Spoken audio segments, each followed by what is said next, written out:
are bright and shiny in my mind. You got me loving, hating, crazy indecision in my mind. Welcome to the Fall Podcast, where the focus is on deer hunting, tips, tricks, tactics, and stories from across the Midwest. And now, here is your host, Aaron Blasey. Happy Hump Day, everybody. I am your host, Aaron Blasey, and this is episode number 18. Man, 18, like I said last week, 17. I mean, I just still can't believe it. It's going great, and today it gets even better. I've got a guy on. His name's Josh Profitt.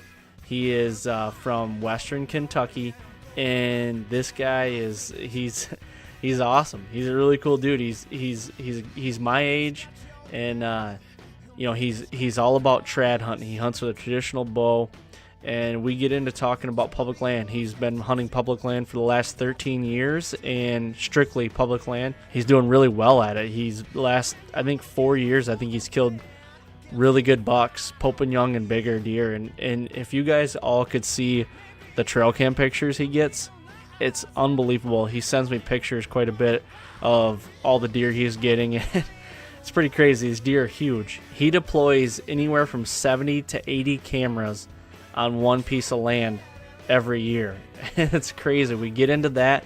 We get into talking about how he runs his cameras and how he checks them and everything. It's really cool. And we also talk about the traditional, and we also get into a hunt that he had last year, the first buck he ever killed with a traditional bow, and it's really cool. So sit tight. It's a really cool episode. A little bit about what's going on with me. Nothing really new. My daughter, she turns 1 year old today, and we did the birthday thing all weekend for her. So time flies, man, when you're having fun, and these kids are growing up like crazy. I'll tell you. But as far as the deer front, I've been watching the deer from afar. I saw Jim Abbott actually get up out of his bed the other night from the truck, and he's bedding in about a 1 to 2 acre patch of grass. I can't get to it because it's on the neighbors, but it's not far from where I can hunt. So I know he's in the area. I'm pretty sure that's where he's going to be bedding, and just hopefully him or one of the other deer comes by this fall. That's what I'm hoping. So I'm going to stop blabbering here. I want to get Josh on the phone and get this interview started.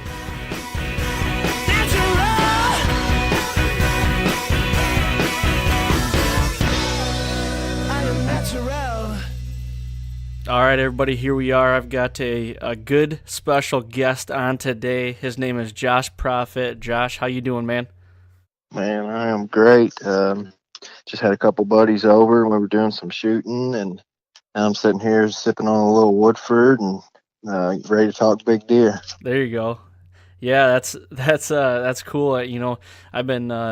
I haven't been able to get out and shoot my bow much just because a lot of stuff's going on. I've got a baby girl. She just turned 1 year old actually today, and we've been doing the birthday thing all weekend. But I've been trying to get out and get my bow shot. I shot a lot earlier this summer, and usually I used to be that guy that shoots every night. Now I'm more of like I can't find a lot of time to do it, but now I'm trying to do more quality arrows than quantity. Because it all comes down to that one arrow. That's all you need.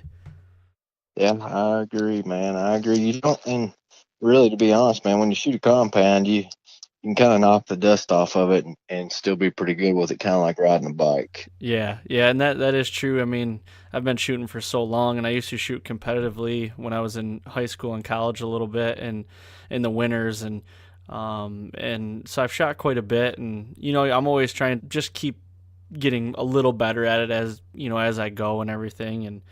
But it is, you are right. I mean, you just dust the cobwebs off it and get it out and shoot it. But I do like to get out there. It's kind of fun, drink a couple beers at night and watch the sun go down and fling some arrows. Absolutely, man. Absolutely. Well, before we get too far, man, you want to give a little background on yourself, and kind of let everybody know who you are and what you're doing and where you're from? Sure, man. My name is Josh Profitt. I am 33 years old, and I have 4 kids. I live in West Kentucky. I guess as Kentucky would hold strong, I'm a coal miner. That's what I do for a living. That's what keeps the lights on and pays the bills around here. And I have been bow hunting since I was 15. So roughly, I've been bow hunting for about 18 years. I've been hunting total for around 25, and hunting deer hunting exclusive public land for this will be my 13th season on public land strictly. Really? So what let's get right into that. What made you switch to public land from private? There was a big shift years ago when I very first started hunting. You could knock on a door, or somebody would let you hunt, and private ground was pretty easy to get on. I had a guy that let me hunt right behind my uncle's house, and all I had to do was take him a couple back straps every year, and I was good to go. And as that started to change, man, with the way that people are, and seems like lawsuits and what have you, people just wouldn't let me hunt anymore. And I ended up turning to leasing, and then a good lease nowadays is $20 to $25 an acre, and man, that's just absurd to me. I'm not going to pay that. And I thought I would just give public land a shot, and this is the honest to God true story. The very first day I set on public land, I shot at what I think is the only Boone and Crockett deer I've ever seen, and I took the hair off of his back, and I'm going to say it was right around 170 inches, and that was my very first experience walking on public land, and that was Thanksgiving Day. Wow. So it was a big eye opener, and the funny thing about that was I seen two good bucks that morning, a bunch of does, a bunch of chasing, and then I missed that giant. And I was just kind of like, maybe I need to try this. Well, that first time you went out and you saw those deer, and then you eventually missed what you call booner, basically. What made you or what were you thinking after that, basically, when you came in from that hunt that night? You were like, shit, I need to do this more often, or what have I been missing? Like, what was running through your head? Man, all those thoughts. What have I been doing this whole time? Because everybody told me I was crazy for hunting there, that it was way over hunted, this, that, and the other. And all I did, man, I had a little different hunting style then, but I was still kind of smart about it. I just sat down and looked at a piece of property on the public, and figured out my access route and how I was going to get my wind right, and walked up in there, and I missed the biggest deer of my life. And I can remember I come home and I told my buddy, I was like, man, I seen like 15 deer. I missed this giant deer. I've seen another good deer. I was like, you got to check this out with me. And he went with me the very next time. The next time, and I think this may have been early December, and we seen about 140-inch deer. Wow. On day two.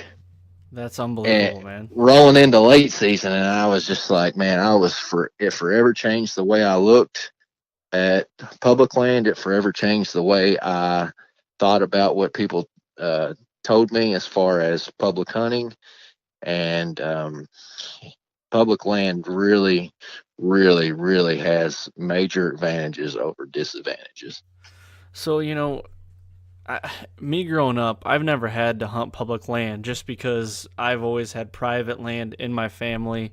We've had a big family-owned farm that we've always hunted, and public was just never really. I never really had to think about it.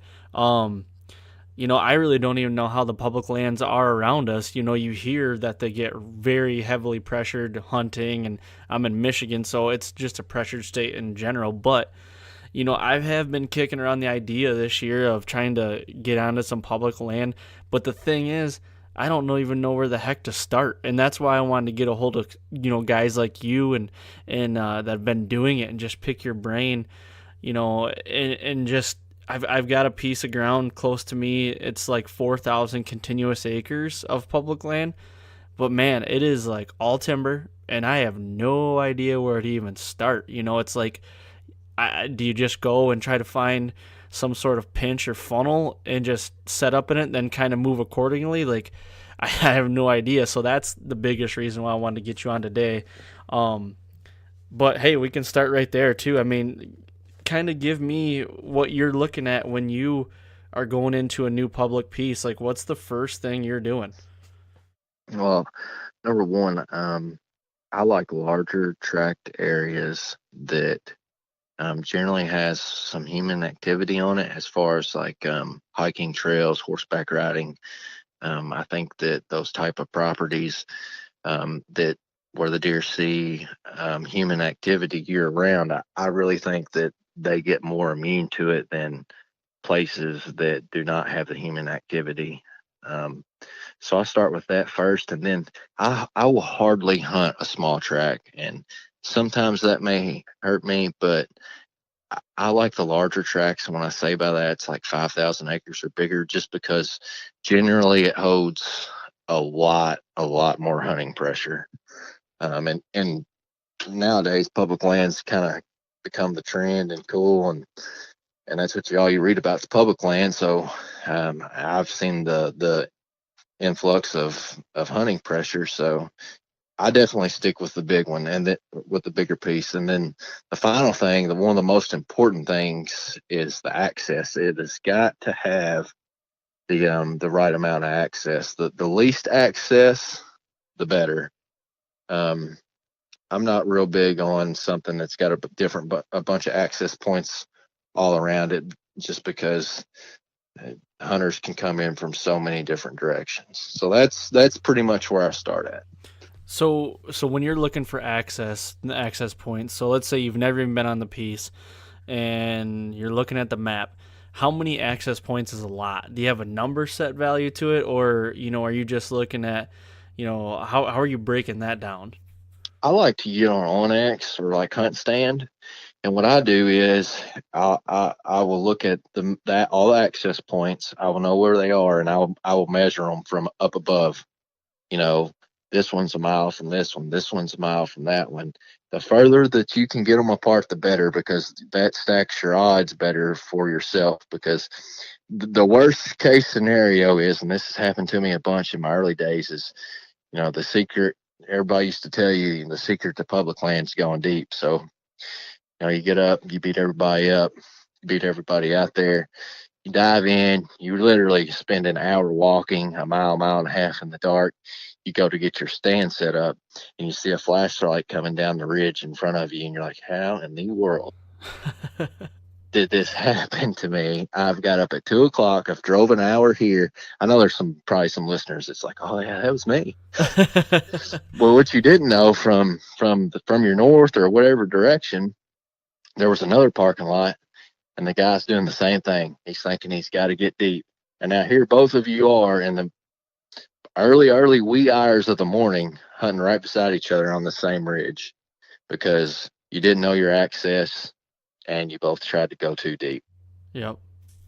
Now, on the access, so I had a guy on the podcast a couple weeks ago, and he was talking about state land and everything, and he was talking about how he doesn't walk up trailheads. Basically, if it's a 4-wheeler trail or a walking path, he never takes those. Now, are you in the same boat, or do you use those as well? Oh, I use them. I put cameras on them. I I like to feel like I know my deer that I hunt inside and out, and I'd probably take it to the extreme, but that reverts back to me telling you that I like to hunt places that get some human activity, like people have to walk to fishing holes, people hike on, people ride horses on, so the deer are used to it. And one of my best setups for a camera, I call it the fire break scrape / intersection, is on the intersection of two roads. There is a little white birch tree that they rub on or scrape on or under. And man, that thing year round, I'll check that camera. Next time I check that camera, it will be loaded with deer on a walking trail that people walk on, ride horses on, and that the deer used to. So no, absolutely not, man. I'll use a trailhead. I'll use a trail. If it makes it easier for me to get there, or if I can get there quieter, I'll do it. Yeah, and that's one thing I'm trying to kick around too, is how do you go about doing this? Do you go off the main road? And he was talking about how he'll park on the south side of the road so it makes it look like he's hunting on the south side, but then he walks across the road to the north, or vice versa or whatever, and he's trying to go incognito, which I get it. A lot of people do, and a lot of people don't want people to know where they're hunting either. But that kind of brings me another point too is we have a lot of pressure up here in Michigan. Everybody knows it. It's getting redundant that when people say it, it's just there is. How much pressure do you get on your state lands down in Kentucky? I mean, is it a lot, or how much is that? Where I hunt at, I'm going to say it is 60 to 75% out of staters. And yes, it's a lot because in Kentucky, we got, an early season. It comes in the first weekend of September. So it offers archery deer, velvet deer. Sorry. Yep. And, Kentucky is known for, it's a pretty good state, the one buck land. They got a long season. So we get a lot of people from down south and the East Coast. That's what I see. I don't see too many people coming from up north. I may see a few people from like Michigan, but most people's from down south, Alabama, Georgia, VA, that way. It's pretty substantial. You're getting a lot of, you're saying southern people coming up basically, not a lot of people coming down. I do know a couple guys from Michigan that go down to Kentucky, but they're mostly hunting outfitters too, and I think they're more on the east side of the state. So when you're hunting these public lands, are they more hill country or are they more like flat lands? Like, do you have a preference in what you're looking for? I do, man. I like hill country, and I only like that because I'm not a very good flatlander. I've tried it. But the hill country is so much, you can predict so much more where the deer are going to be due to the terrain. So every state that I've looked at, for the most part, it may be a little different, like out Kansas, but most of them offer, the variety of, whether you want to hunt farm country or flat land or hill country. A lot of the ground I hunt is hill country, and that's only because I feel like it stacks my odds up better for killing a deer. I can read it. I can read the sign a lot better than I can. You know what I mean? It's hard to if you got 1,000 acres that's completely flat. It's kind of hard to narrow where the deer is going to walk. Right. Versus 1,000 acres where the deer's got terrain that is going to move him around nooks and crannies. Yeah. And what does your perfect setup look like?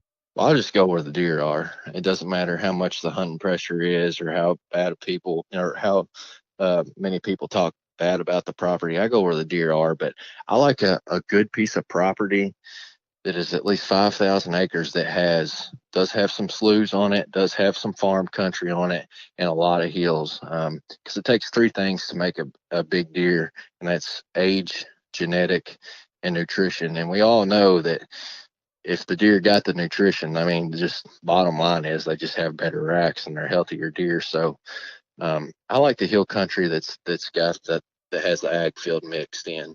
Yeah. And do you guys have a lot of ag land on state land down there? Because we don't have hardly any at all up here. Yes. Yeah.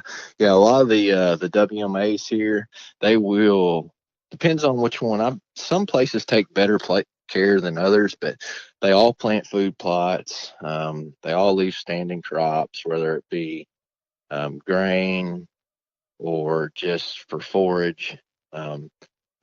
If the WMA doesn't have that, then normally I won't hunt it.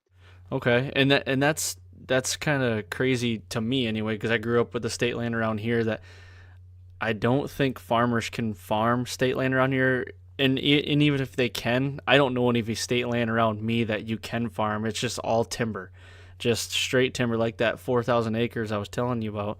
It is straight trees for ever, you know what I mean? Right.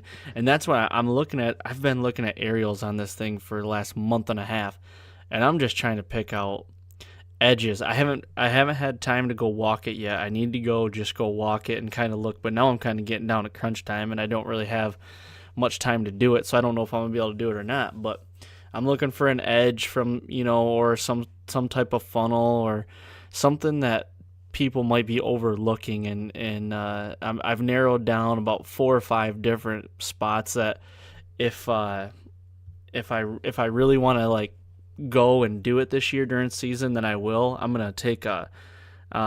getting a saddle from Tethered, and I'm gonna start hunting with a saddle a little bit more this year.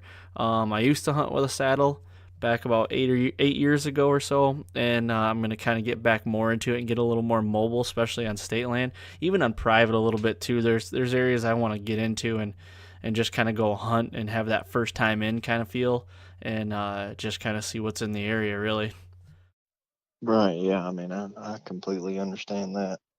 So so you're hunting all public land now.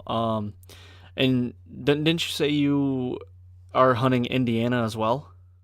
Yeah, man, I run a few cameras over there, and only because it is literally, if I leave my driveway, I am 10 minutes from being across the river in Indiana, Okay. and I have public land closer in Indiana than I do in Kentucky. Okay. So I always run a few cameras over there just for a backup plan if I was to ever kill anything early. But it's the same type of terrain. There's less ag, there's less field, but it's hill country. And honestly, the deer are probably a little bigger over there. I get bigger rack deer over there, but I've never really hunted over there too much. But I've spent a lot of time scouting and running cameras. All right. And that kind of brings me to another question. What are the deer like in Kentucky, like around you? Are you shooting 140-inch deer, 4.5, 5.5 year olds? Like, what is your average deer that you're really trying to strive for and kill? Oh man. I shoot off strictly off heartbeat. If that joker comes in and it gets my blood pumping, I feel sorry for it. If it's on the fence, I won't shoot it. If it's a 2-year-old, I probably won't shoot it. It generally ends up being about an average 3-year-old is about what I'll shoot. Um, you know, our good 2-year-old deer will have 125 or 130-inch rack. Our 3-year-old deer field dress around 170 or 175 pounds. Our 4-year-old deer field dress 190 to 200. Um, but we have good deer all around the tri-state. As far as where I am and across in Indiana, they're all about the same. But it's not uncommon for me to get a booner on camera every year. Right. And that's all on public land, right? Like you're getting I remember you showing me some pictures the other day. Now, these were some giants that you're getting on camera. And um those deer, I mean, are you holding out for a particular deer, or are you just putting cameras out just to strictly see what's there? I've only held out for one deer in my whole life. My time is very limited, and it's just not practical for my lifestyle. So I'll just like to stack the odds where the bucks are, where the most amount of bucks are. But I'm pretty strategic about my cameras. I just don't throw a bunch of them out. But basically, wherever the smallest area is that I'm running my cameras, wherever the most bucks are that with the class of racks that I want to shoot, that's where I'm going to be at. Okay. And when you're putting cameras out on public land, let's say, it's midsummer and you're just trying to hone in on and see what's there. Where are you putting your cameras? Can you guys bait in Kentucky, or can you put mineral out or anything? No, no, you can't bait. You can on the state you can, but not on any public land. You cannot bait. So basically, I like to work backwards. Uh, I've changed so much over the years of how I hunt, but I'm real big. I like to know that it really takes three things to kill a deer. Number one, you have to know where the deer is feeding. Number two, you have to know where he's bedding. And number three is this is the most important. You have to have the time to do it. If you Right. know where he's bedding and feeding, and you have the time to hunt him, then there's no reason you shouldn't kill him. But if you don't have the time, even if you still have majority of it figured out, it's still really hard. So I'll get on just from an aerial perspective, say I've never hunted a piece of property, I'll I'll find what are a couple of different food sources, and then I'll look adjacent to those food sources as to where I think they're bedding, whether it's a thicket, a point on a ridge, and I'll go out there and scout and make sure that, like, oh yeah, this is beans, or this is the food source they're using. So I've already figured out their food, and then I'll work my way backwards. I'll backtrack that in to where I think they're bedding, and I will literally physically try to see their bed with my own two eyes. Then normally I'll take a couple cameras and I'll put one out right on the food, and then I'll put one as close to their bed as I can without me bumping them, and be sure that I only check that on a proper wind.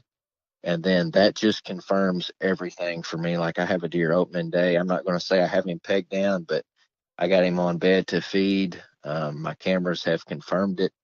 I've literally pretty sure I've looked at the bed that he lays in. I know he's there on a southwest wind, and that's how I try to get it done. Okay. And that's something that in the past, all the years I've been running cameras until like last year I really kind of started changing, but this year I completely changed. I've always been trying to pattern a deer. I was always that guy. It's like, I'm gonna pattern this deer. I'm gonna figure out where he's moving, what he's doing, and I'm gonna kill him. But I'm sorry, in Michigan, in my opinion, you cannot do that unless you have a big enough piece. Now, if you have a big enough chunk of ground where you can manage it very well, then yes, you can do that. Now, this year I've totally changed. I am full on board with the in-fault kind of way, Dan in-fault, and trying to find the buck beds. And I've found them this year. I've really started looking for them, finding them, and I found them, and I'm staying the heck out of the areas. I've already got pre-hung stands ready for them that I've had hung for the last 3 months or longer, and I'm just trying to figure out, I know what deer are around the area. Now it's just I got to go in there at the right time and hunt them. That's kind of how I'm going to start doing things, and that's kind of where, you kind of light bulb in my head there for a second when you were like, I'm trying to find the food, and then I backtrack. How far are you backtracking? Is this like 200-300 yards, or if you go 50 yards and you're not finding anything, are you basically kind of shutting it off? Like, what's your tactic there? Oh, man, got me excited talking about beast mode tactics. Generally, and all deer are different. They're just like me and you. That's why I like to hunt them, but they're all different. Let's just talk about this deer I'm hunting. His bed to feed, from where he's bedding to where he's feeding, I'm going to say is 200 to 300 yards tops right now. Now, that's right now. This is the end of August. Yep. Come October, that may be different. Come November, that may be different. Right now, it's close, but in the fall, it may be a half a mile or a mile as the crow flies. It just all depends on where they are, where the food plots are planted. And that just goes back to putting your boots on the ground, doing your scouting, knowing your deer, and staying positive. I got you. And last week I recorded a podcast with Greg Litzinger. I don't know if you know Greg Litzinger from New Jersey. He hunts all public land, and he is like a buck bed beast mode hunter like crazy. He does the in-fault thing to the extreme, and he was talking about how when he finds a buck bed in the morning, when he goes and hunts that in the morning, he sits right on it to where he can shoot that deer in the bed. And he gets in, he's sitting 2 hours before it even gets daylight. He's in his stand, like, just breathing. But then at night, he's sitting, like, he's getting as close as he can, like, and it might only be 80 yards. He said he's a terrible night hunter. He loves killing them in the morning. But I thought that was kind of unique. But do you have any sort of tactic like that when you find a buck bed and how you're setting up on them? It's kind of new to me, and I've known about it for a long time. So I'm not gonna lie to anybody. Like, I'm learning as I go. I don't have it all figured out by no means. I'm not perfect, but Infault says if you're not bumping them, then you're not doing it right. Right now, this deer that I'm going to try to kill, I know the tree I'm going to be in, and I'm going to say it's within 80 yards. So I try to get as close, or I would try to get as close as I could without bumping them. I mean, that's just the closer you can get to that bed, the better. And are you setting up in between where he's bedding and then where you know he's feeding then? Yep. Okay. Yep. Just more or less just trying to intersect him as soon as he gets out of his bed. It all depends on what time of year it is, what the weather's doing. I'm really, really, really big on weather. But right now, they're just not moving much. They're not moving far. I'm going to be in there tight. I won't hunt him in the morning because I just feel like he's already going to be back in the bed before I could get there. So I'm not even going to mess with it. I'm going to wait till the evening, and I will be there before anybody, and I will be there before he ever thinks about getting up, and I'll be there as close as I can to him. I got you. And you were saying was it a southwest or a southeast wind he's moving a lot on? It's a southwest that he's moving on. So when you get ready to go in there and hunt him, are you only going to hunt him on a southwest, or are you going to kind of push it in any other wind? I'll push it on a south wind, a southwest wind, a west wind. People are crazy if they think deer strictly move 100% with the wind in their face. They don't. I've seen it time and time again. I'm like, why? I don't even know why that deer's walking that way because of which way the wind's blowing. But Right. as long as it's not blowing directly back into that bed and semi close to what he's was showing up on my cameras and what it makes sense for him. It makes sense for him to bed there on a southwest wind or on a south wind. So any of them winds, I'm going to be there. But if the wind's out of the east or out of the north, no, I'm not. I'll be going on to Plan B. Okay. And I agree 100% with you. I wouldn't agreed with you a couple years ago on the wind because I always thought the deer, they're moving specifically with the wind cutting their nose or something. But I've killed 2 bucks now, 2 Pope and Young bucks that the wind was coming from, the deer, they came from the east and the wind is out of the east. The wind is literally over their back. Like they're walking with the wind. And I'm like, why is that? So when I did that, when I killed the first one, I started looking more into it and like asking people and everything, and then I killed another one and I'm like, okay, this isn't like a fluke thing. Like this is weird, Well, I what I could narrow down was I killed both of them coming out of their bedding areas going to food.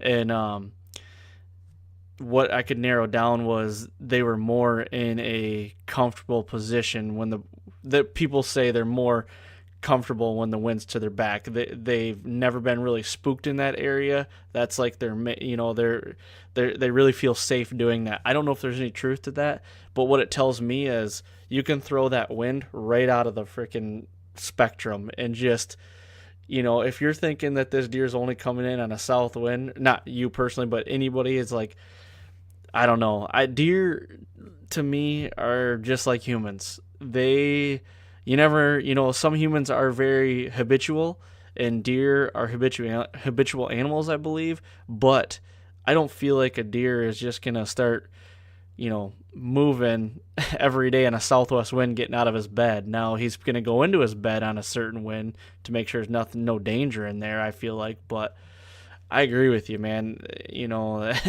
The wind thing it's crazy. I don't know what to think about it, but I really don't. I think you can throw it out the window, basically. That's what makes them so fun to hunt is they're all different, and just like you said, some are smart, some are dumb, and they all kind of, do their own thing. Right, and now this year I've got in about an acre to an acre and a half of timber. I've got 3 stands within an acre of around each other, and there's 3 buck beds within that acre of timber, and that I've found, and it's probably the same buck. I don't know, and I just know that there's There's like 4 or 5 good deer on that farm, and if any one of them is using them, I'm gonna be happy. But I've got stands for each wind, and I've got the saddle that I've got other stands like prepped, ready to go, like trees that I can go in there with a saddle on any other wind. So my biggest point's gonna be access. Access is gonna be hard on that, but I'll figure it out and just see what happens. Right. Well, a lot of times what that happens is like you're finding those buck beds so close together. I don't think it's satellite bedding, me personally. I think that's what a deer, that's probably the same buck beds. And what's happening is the deer's laying in bed A and the wind switches. So it has to get up and move to bed B or to bed C. And that's why you're finding beds, a couple buck beds on a small piece of property. He's just adjusting to the wind while he's laying there. That makes total sense too, because the one bed is set up for a north to northwest wind. I know he's only bedding there with a north northwest because he's laying against a deadfall to the north of him and he's looking south, like 100%. Like if I could have 10 guys come out there and they'd say the same thing, and I like you, I'm learning as I go as well. But I am almost 100%. He's not going to look at this deadfall. It'd be stupid to look at this deadfall because he couldn't see anything. And then the other bed is set up for more of like a south to east wind. Same scenario. He's up against a whole bunch of thick brush on the south of him, and the wind is blowing over his back where he can smell it and doesn't have to look that way. That makes total sense. I thought about that, but I didn't. They're about the two beds. There's two beds that are about 80 yards apart. So literally, he could be just getting up and walking 80 yards just to readjust. Have you seen that a lot? Yeah, I am finding that, and what they do is, they may not, the deer may not move with the wind in their face all the time, or it may just move at a random wind. But I'm a firm believer that they're all smart enough to know that they need to approach it from their downwind side. So, when they're coming into their bed, they're walking from their downwind side or they're J hooking into it. So they're coming there and they're approaching it from their downwind side. They're checking it before they get there with their nose. And so they get in the bed, the deer lays down, he turns around.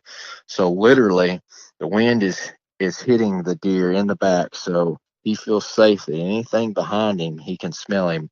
And now in front of him, anything that trailed him in, any kind of predator, he can watch his own track or he can watch down below him.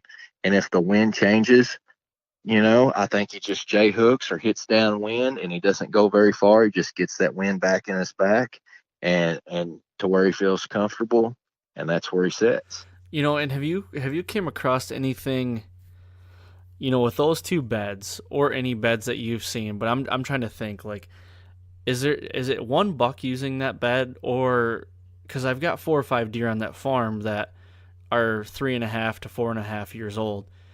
And they're all running. Obviously, they're running together right now. But could 2 or 3 different bucks be using those beds, or is that one buck?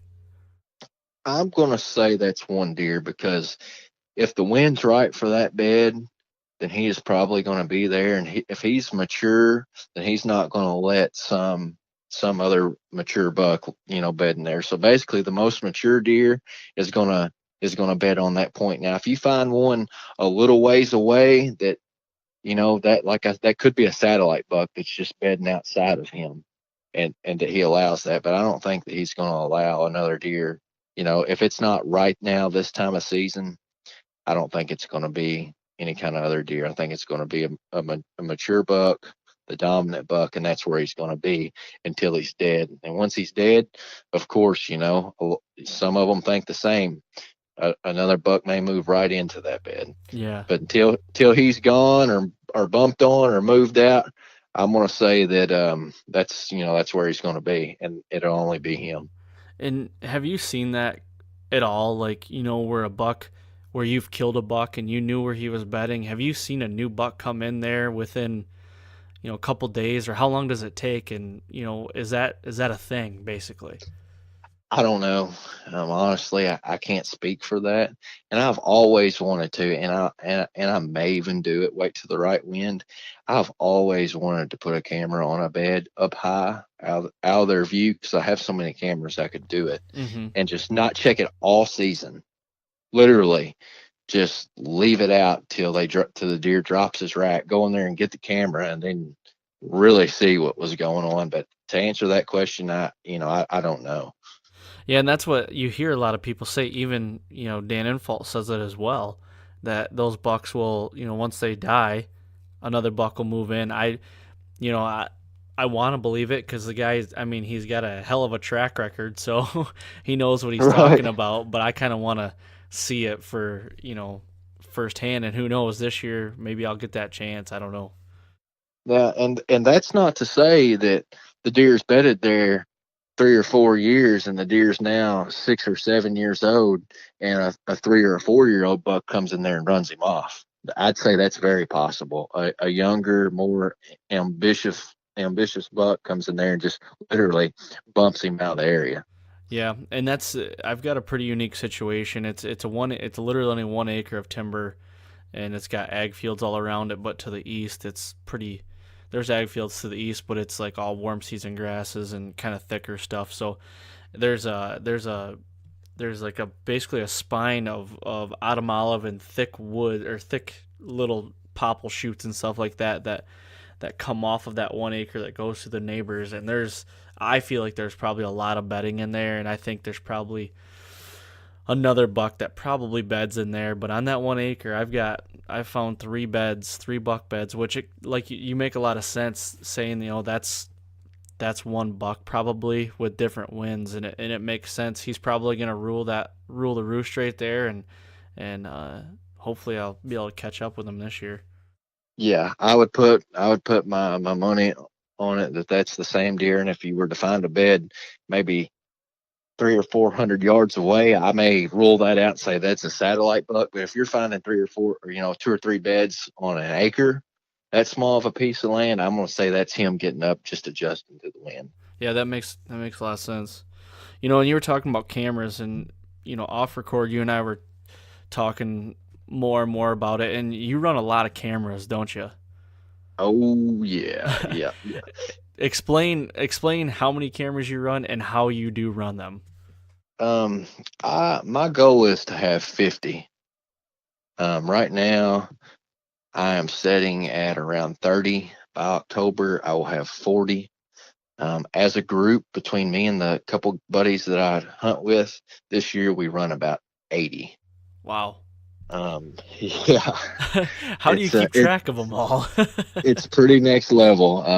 Everybody asks me that, and basically, when I set a camera right then and there, I mark it on my OnX map, what it is, what kind of camera it is, and where it's at. And then when I get home, I upload it to Deer Lab. That's how I keep up with it. But um, basically, we'll start out from above. We'll find all the food, we'll find all the bedding, we'll find the pinch points, the travels, and we'll grid it out with our cameras. Okay, we got this many cameras. Okay, we got this many acres. Okay, we need one here, we need one here, and we need one here, we need one here. And then we'll go into those areas where we think we need them, and sure enough, in that general area, we'll always find a good trail or a scrape or a food source. So we strategically place them out over a grid pattern. That way, when you look from above, we have them strung out across the whole piece of property, from bedding to feeding to transition areas to staging areas. And I mean, basically, we just flood thousands of acres with a bunch of cameras. How many acres are you putting all these cameras on? Are you putting all 80 on one piece of public, or are you they strung out on a couple different pieces? One piece, and I only say that because my time's limited, and I like to find a piece that is big enough and has everything I want. That way, I don't have to go anywhere else. Yep, I got you. This place I'm hunting roughly is close to 10,000 acres, and we have about we will this year have about 4,000 acres of it covered. Wow. And when I say covered, I mean covered pretty good. Last year was about 3,000 acres, and Really, we didn't hardly have any new deer show up all year. We had a few, but nothing like a lot of guys see. What happened is a lot of our deer that were, say, far north, they started showing up 2 miles down south on different cameras that they hadn't been on all fall. And just to give you a general rule of thumb, right now, from my furthest camera south to my furthest camera north, as a crow flies, is 3.2 miles. Wow, that's unbelievable. And how often are you checking these things? In the summer, anyway. In the summer. In the summer, maybe a, a few of them once a month, and we Okay. don't have them all out. Right now, I think I have 17 of my cameras out, and all I'm waiting for is more time to get them out.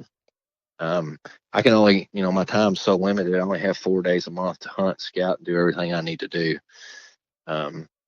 So it takes me some time to get my cameras out, but by the early October, I will have all of mine. We will have all of ours in full force, ready to go. But we don't check our cameras much at all. I mean, hardly at all. That's where a lot of people mess up.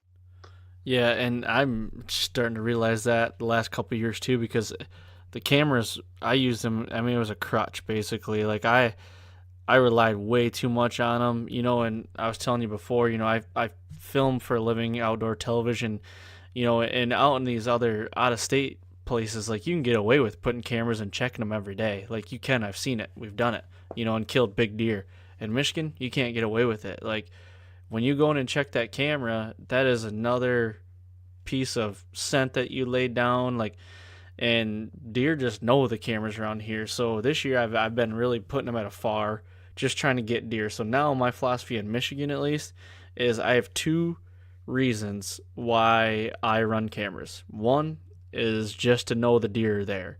Two, in my opinion, when that picture gets taken, it's historic. It is over.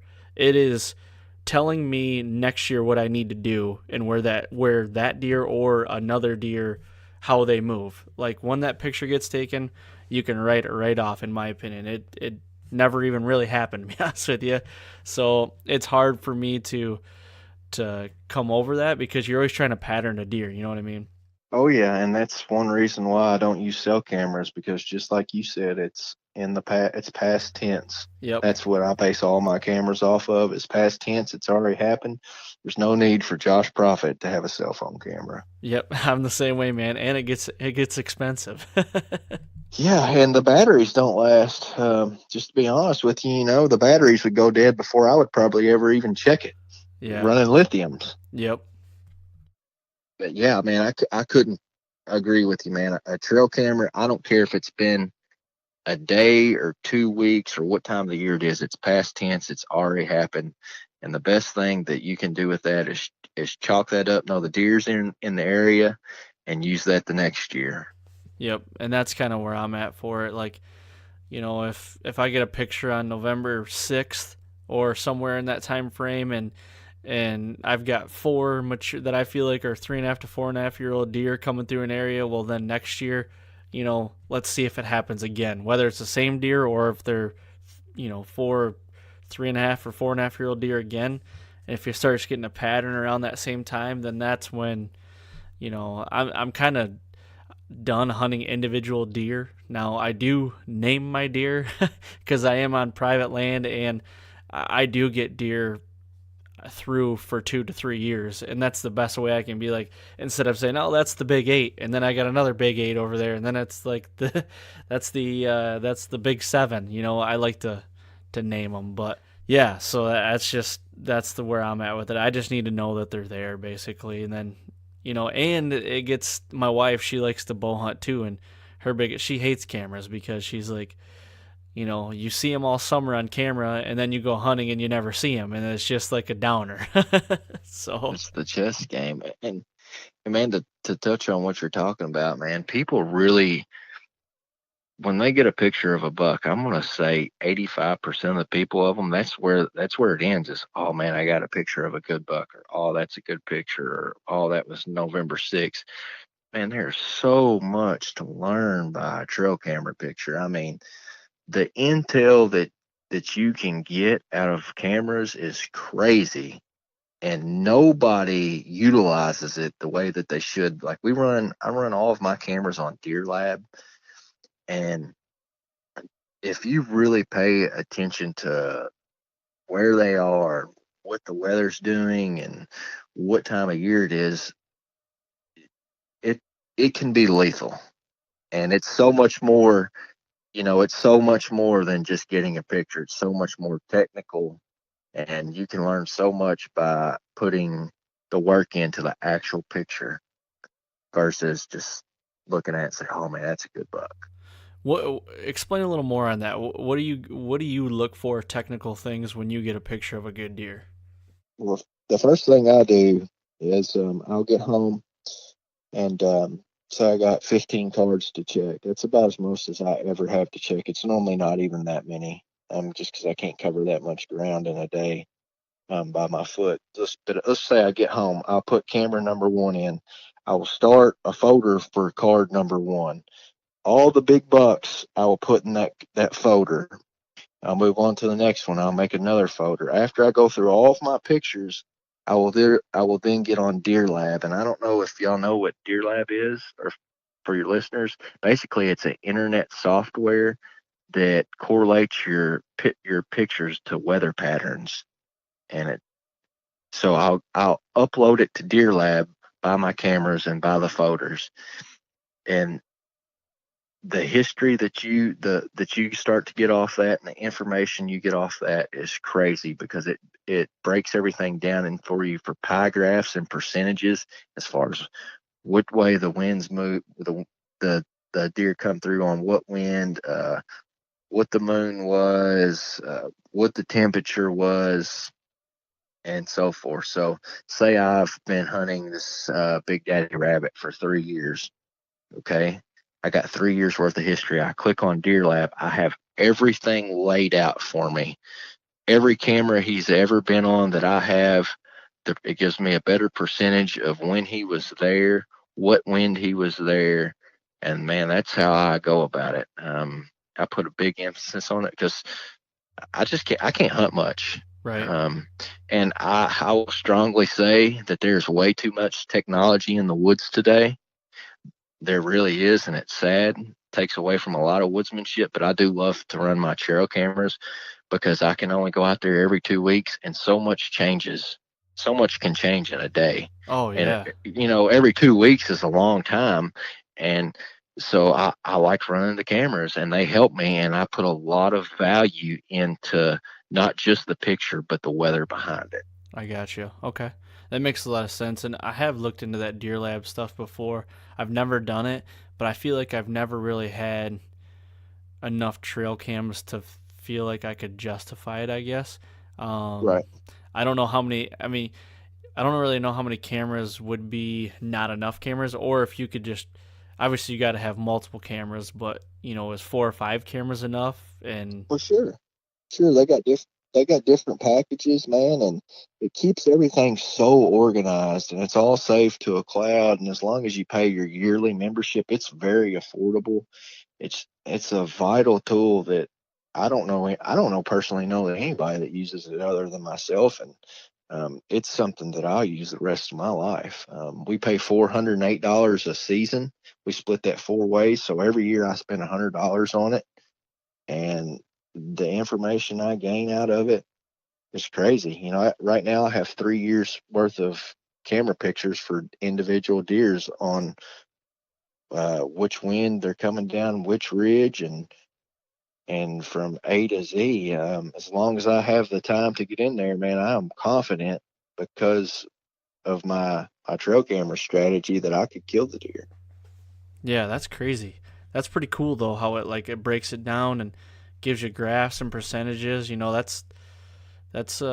like to see that. It'd be cool to just know that deer is, year after year, he shows up on the 2nd of November every year and he's daylight finally. You know what I mean? It's like, why? That's what fascinates me about whitetails so much is, and like you said, it changes daily. The woods changes daily. It really does. And deer, change year to year somewhat, I do have a deer on the farm. I named him Jim Abbott because he's only got a good left side and his right side's not that great, but I've had him on the farm. This is the third year I've known about him, and he basically does the same thing. I'm pretty much know where he's bedding because I've watched him from afar for the last 2 years and known about him for 3 years, but I've really honed in on him for 2 years. And he's bedding on the neighbors. I seen him get up out of his bed 2 nights ago from the truck, just glassing. And the bad thing is, I know where he's bedding, but it's on the neighbors. So I just gotta hope he walks by. Yeah, that's always tough, man. But I mean, hopefully he's feeding on you, and if he's that close, then when the early stages of the pre-rut come, then maybe you can catch him slipping your way. Yeah, for sure. That's what I'm hoping for. I think he's 4.5 this year, and I was gonna kill him last year if he was percent a shot, but I didn't get to hunt the farm that much, and like I said, I'm always traveling, filming, and everything out of state, and if I get a chance to go out of state and hunt, I take that as well, just because we've got some pretty good farms in Ohio and Kansas, and I do hunt Missouri as well. I didn't get to hunt Missouri last year, but I've got some good deer out of state too, and I always like to go do that as well. Absolutely, man. Absolutely. Well, hey, I'm going to transition here. I want to talk about this deer that you killed.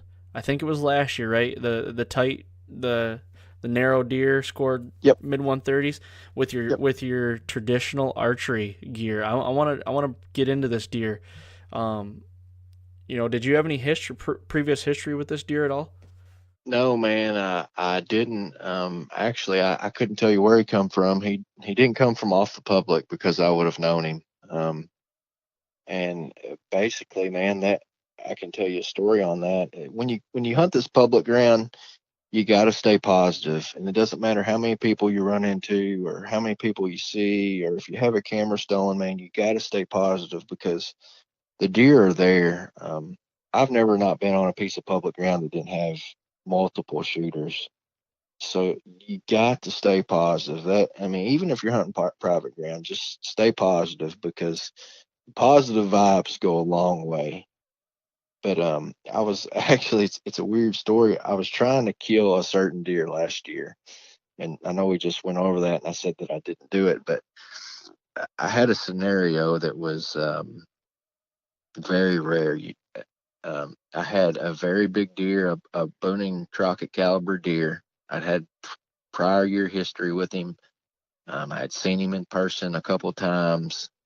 Um, I knew exactly where he was feeding and almost where he was bedding, but I just could not. I didn't have the time to hunt. I would Yep. try, and I was just playing chess with him, cat and mouse. I just barely miss him. And my vacation rolled around last year, and the deer was running real close to some private ground in Kentucky, and our rifle season opened up, and I went in there. I went all in on this deer, and there was one particular area I thought if I sit right here, there's no way I will not at least see him. But I felt like I could kill him if I sit here dark to dark for a couple days. I can kill him. I sat there. I didn't see him. Um, I had him. I checked my cameras before I started hunting. The day before gun season come in, I had him at midnight, 30 yards off the private farm. Oh man. Yep, yep. So I hunted him 3 days, I think. I never seen him, and I knew I should have seen him. The deer ran a very small area, even during the rut. I was right in there with his home core range. There was lots of does. There was everything he needed, good cover, food. So I thought, man, I better make a quick game plan, check a couple more cameras. And I checked my cameras that he'd been on for 2 years, and he wasn't there. And I remember I checked this one camera, and I looked over in this field, and I thought, that's where he died at. He died out there. He's dead. Yep. I'd have seen, he'd at least been on my camera. I should have seen him. So at that point, right then and there, man, I just put the boots on the ground. I spent the rest of the day snatching cards and scouting. That was like midday. I think I checked like 12 or 13 cameras. I checked 2 cameras in the area that I hadn't checked them since I put them out in like June. So you completely wrote that deer off right then, right? Yeah, I you're thinking he's wrote him dead. off. I Yep. knew he was dead, and there was no doubt in my mind he was dead. I wrote him off and headed to an area. I had some cameras I knew I hadn't checked all season. I checked 10 or 12 cameras along the way. I didn't care which way the wind was blowing. I didn't walk up and make sure I wasn't knocking on the door of no major bedding, but man, I was just snatching cards. And I got home and I checked my cameras, and I had this real tight rack deer on 2 different cameras of mine. And I had him from velvet season till about a week before I checked them cameras. He was there early November. Really? And I was like, man, it's a strong looking 3 or 4 year old buck, I think. And there was more good deer in the area. I was like, I need to get over here. So the next day, I went in for an evening hunt over there, and I passed my buddy, and man, he was just disgusted. He's like, man, I've been hunting for a week. I'm just drained. This was literally like 12 o'clock. I was like, sure you don't want to go back here hunting, And he's like, no, man, I'm burnt out. I'm going home. And I told him, I said, I'm fixing to go back here and kill a big deer. So what time of year was this again? You said what date was it? November 16th. 16. Okay. Yep. So I went back there. I got in a tree I'd never hunted in all year. I was about 30 yards from one of my cameras. Man, the tree I wanted to get in, the straps, it was a birch tree, and the straps weren't big enough, so I ended up getting in this tree, and I was literally I could touch my stand from the ground. No kidding. Yeah, but you could have done a square dance in the tree, and the deer would have never seen you. So I felt good about it. I'm sitting there and I'm looking down this ridge, and I'm like, man, this really isn't my style. It was a little bit more open than what I'm used to hunting. I had a little 1.5-year-old buck cruise right by my car, and it's like, oh man, we're good. I had a good food source right behind me. I'm on some real steep terrain. If I see a deer, I'm gonna kill him, because I'm at a point to where he has to walk by me. Yeah, I was gonna say. So are you in like a pinch or a funnel then? Yes, yep. And so it's the rut, and I'm like, all right, I'm where I need to be. And it was an hour or so later, plenty of daylight. I see something out of the corner of my eyes about 100 yards through the woods. And I seen something nudge. And when it was this buck, he tried to mount a doe, but she just kind of bucked him off. And she come down that ridge, and the ridge was so steep. I was like, she's not bailing off the side. She's going to come right. They're coming right here in my hip pocket. Right. And as he gets about 70 yards closer, I instantly see those split G2s. I'm like, oh, that's that buck off from yesterday. It's been here all season. And I'm shooting him. And he stops right in front of my Exodus. It takes 3 perfect pictures of him. And he literally walks by me 20 yards. And man, I put the pump station disconnect on him with that trad bow, and he ran about 40 yards and stopped. And I watched him fall down the ridge, and I just punched my second tag with traditional equipment in 2017 and was tagged out. That's crazy, man.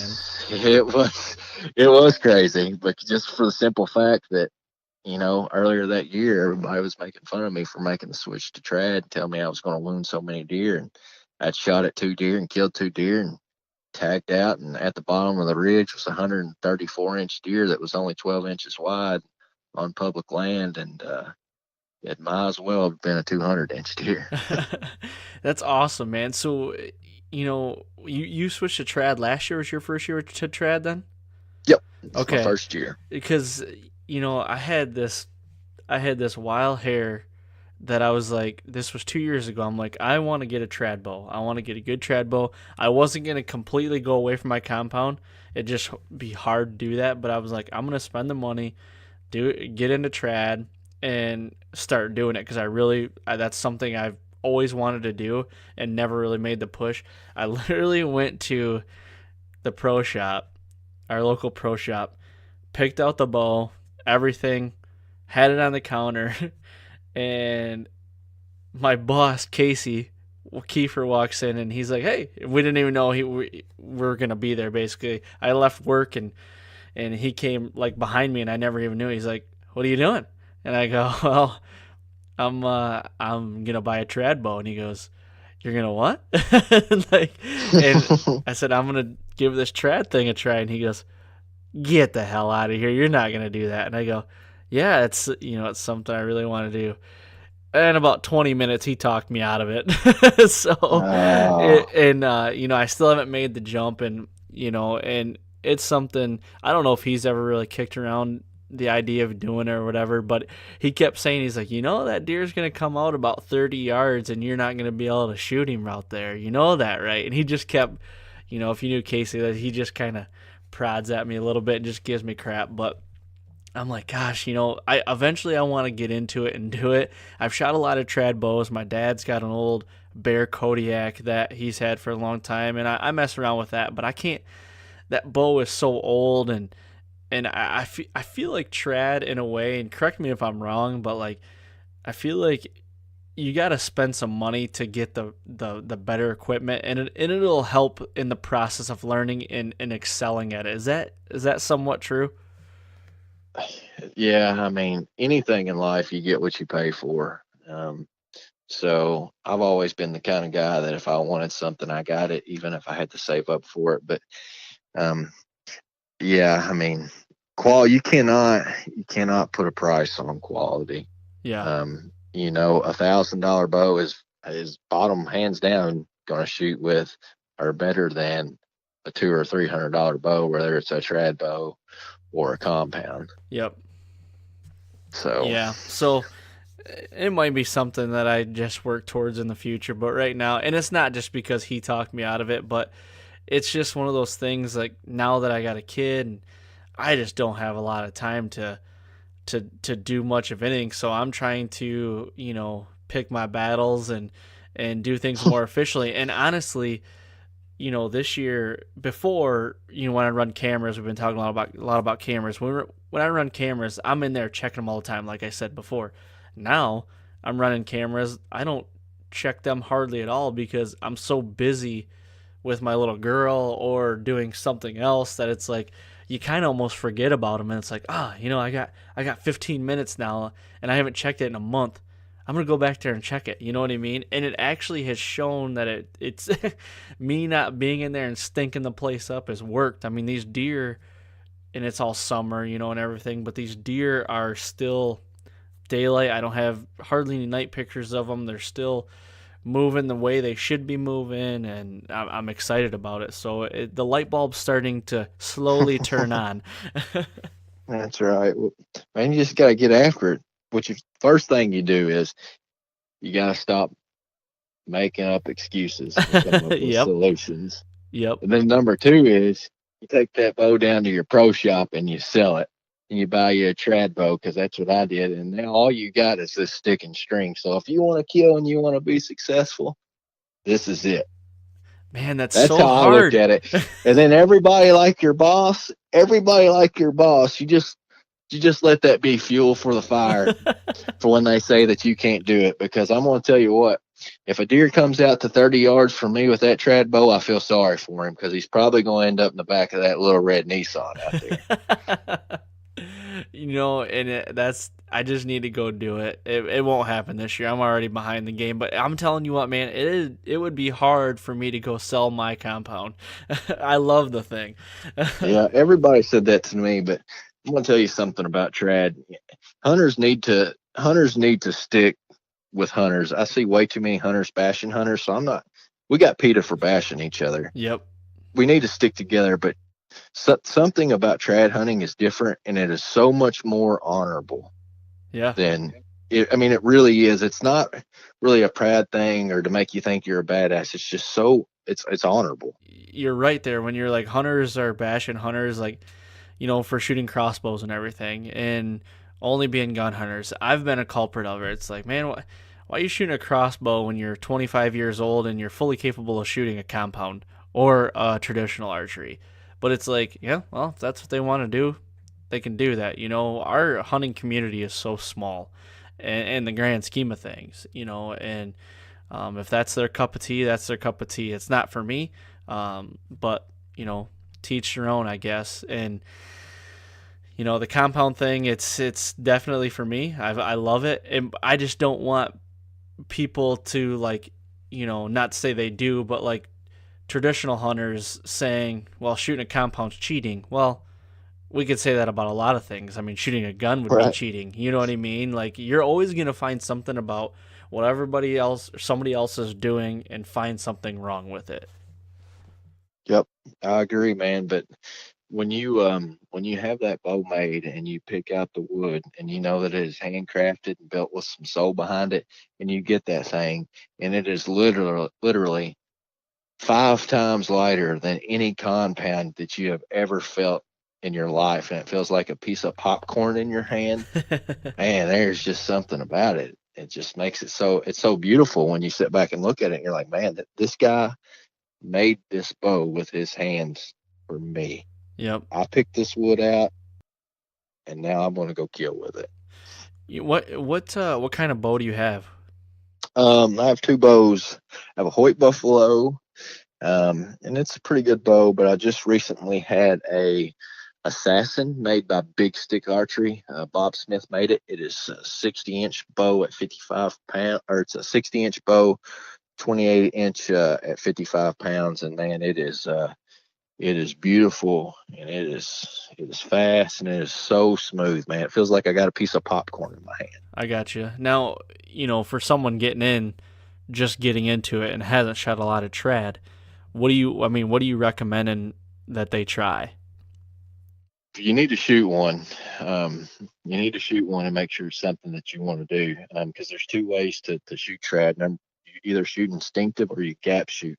So basically, you either look at what you want to hit, like throwing a baseball, or you kind of aim and gap with your arrow. I shoot instinctive, and then just shoot one and make sure you like it. And start out cheap and start out low poundage. Start out 50 pounds or lower, because a lot of these guys are shooting 75 pounds with their compound, but they're also shooting 75 or 80% let off.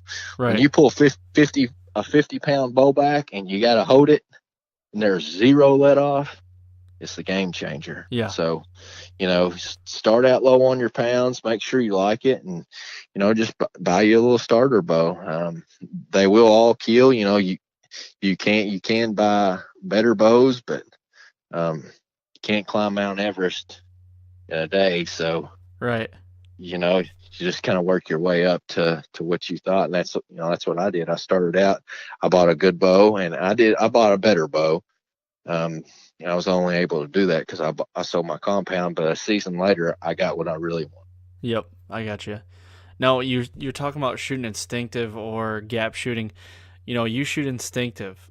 So because I gap shoot when I shoot a compound or a trad. So I've got a buddy that's all hardcore trad, and when I shoot his bow, it's all gap. I am trying to somewhat aim that arrow now, and I actually at 20 yards, I'm pretty good with it. Like, when I say pretty good, I can put 4 arrows in the size of a pie plate at 15 to 20 yards. Now, I do have a flyer. The 5th arrow, you never know where that's going to go. Little guy that's there. standard with trad. You don't ever know. Yeah, Yeah. you shoot 4, one of them's going to go somewhere. Right. And I feel like, like you said, I've played a lot of baseball, and when you throw it, you're not aiming it, you're throwing the ball. When you're pitching, you're throwing the ball. And when you pull back your bow, you have an anchor point, but it's just weird for me to think about that, but how do you know that you know where it's going to go every time? It's a mind game. You have to be married to that bow. It's not like a compound, like you can't knock the dust. I can't. Let me speak about myself. I can't knock the dust off of it and shoot it 2 or 3 times a year and be deadly with it out to 60 yards. I have to shoot it almost every day. So it is all in your mind. It's just a mind game. There's been days that I went out there and I shoot good. There's been days I go out there and I shoot horrible. Well, what I do is I don't just keep shooting. I put the bow down because I know it's mental. Yep. You just get that tuned in with your head, of what the sight picture looks like wherever you are, and then you do it so many times, and you're so consistent with your anchor because you spent so much time practicing with it or blank belling with your anchor that when you pull back, that's all you need to know is to pick a spot, never take your eyes off of it, and let the arrow go at the exact same place as you did every time before that. I got you. And it's just something like you said. You just got to do it consistently. You got to do it over and over, and just get used to it, and then it just becomes second nature. I'm gonna guess. It really does, and this is what makes trad hunting so special to me. It really feels like it becomes a part of you, like because of the mind game and the mental aspect that you have to share with the bow and the hand and your eyes. Um, it just feels like another piece of your body, and that's how I roll with it. That's sweet, man. That's awesome. That's really cool to really, how you said, like, you sold your compound. You've hunted with a compound your whole life. You sold your compound to go to trad. And I have a really good friend that did the same thing, and I thought he was crazy. But that's the way he wanted to do it. And one day I'll get one day and just start shooting it more and more and try to get it dialed in. Yeah, it's a confidence game, man. The higher it may kind of sound like that I come off cocky, but the higher your confidence is, I've learned, the better you shoot it. So if you don't think that you can make the shot, you probably can't. But if you think you can make the shot, I'm going to tell you right now, you can probably do it. If I pull my bow back and it don't feel good, I'll let it back down. Yep. How when the first deer you killed with it, when you pulled back on that deer, what were you thinking? I knew it was dead before I ever pulled back on it. That's how confident I was. It was a doe. I killed it October 28th last year. I remember every detail. And when I knew that she come in and committed to this little pinch point that I was setting on when she was 100 yards out or 75 yards out, I was already thinking, here's my first deer with a bow. And, as she come in, I picked my spot. I never took my eyes off of it. I drawed back, and right before I went to stop her, she stopped on her own, and man, I just smoked her down. That's awesome. Yeah, it That's was so cool. Complete pass through, and I just did everything that I'd ever wanted, that everybody was telling me I couldn't. Yep. Yeah, So. And with trad, I got a feeling like it can be very meticulous, and you've got to play with a lot of your setup probably to get it perfect, I would think. With a compound, I remember the days when I didn't even tune my bow. I literally they still shot good. Yeah, they still shot good. I literally could go pick up 55-75 PVC pipe arrows right now and shoot a 4-blade Savora or a old Zawicki broadhead, and probably with my compound and probably shoot really well with it. But you can't do that with a trad. You know what I mean? No, it's finicky. And I had a buddy down south tell me that when I got into it was, hey man, you're getting yourself into a big rabbit hole. And what he meant by that, the day of slapping the sight on, putting a rest on, cutting the arrow to the end of the rest, and shooting it was over. Yep. It really is. I'm still learning how to bear shaft. I'm still learning everything about it. I got a lot to learn, and it is just, man, it is so much more complicated.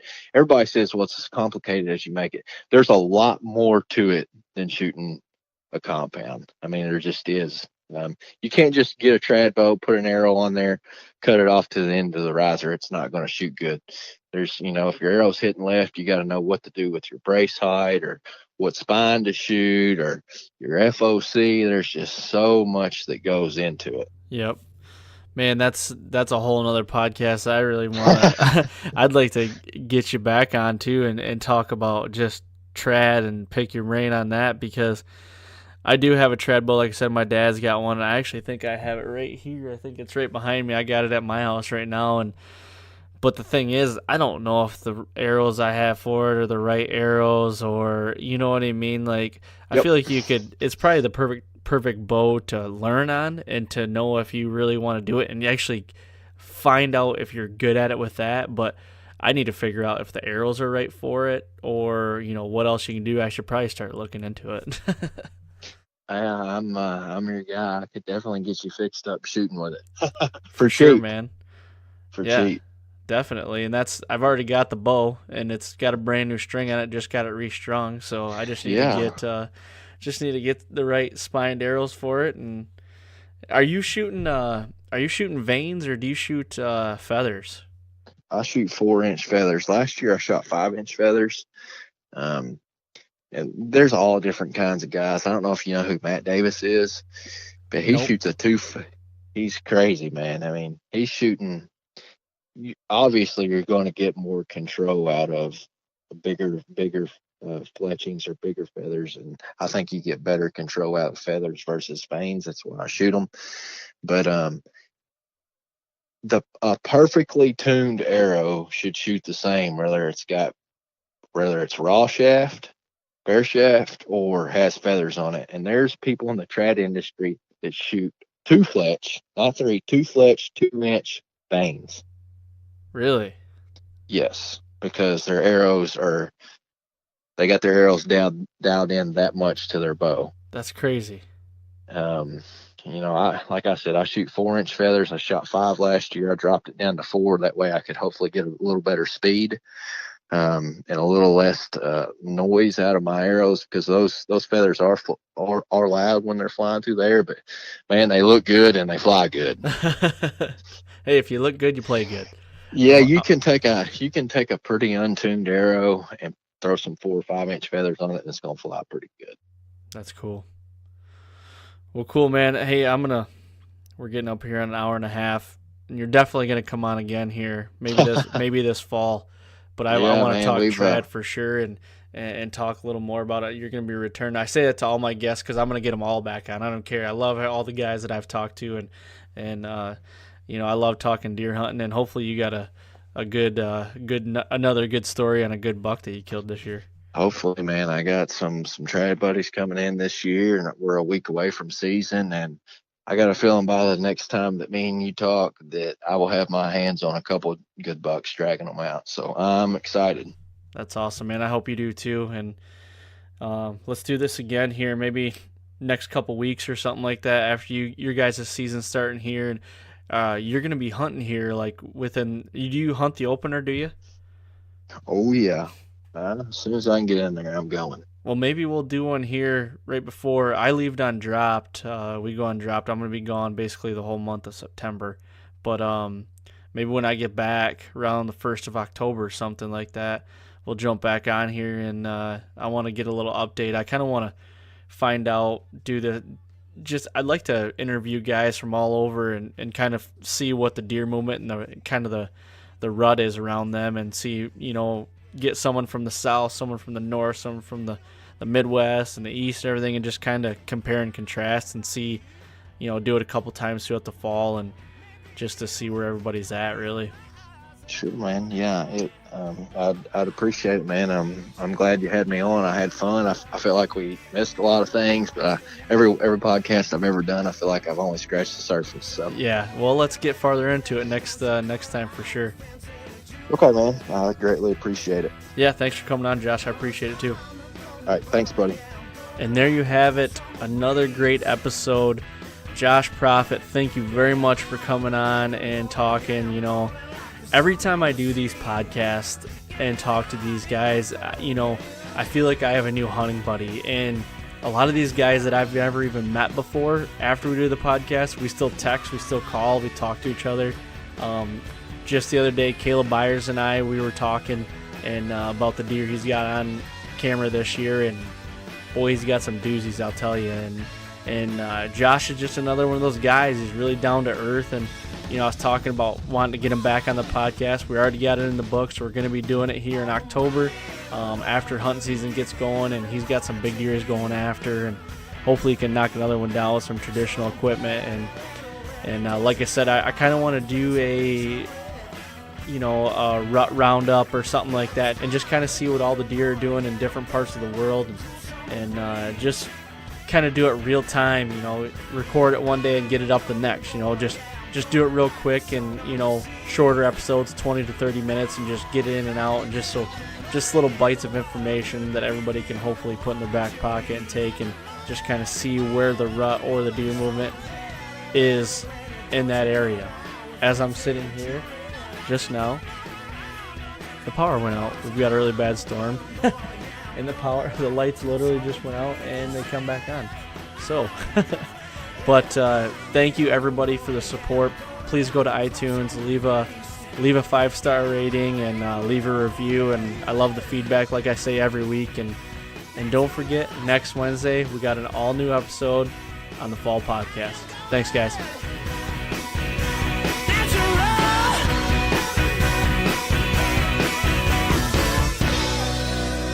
Natural.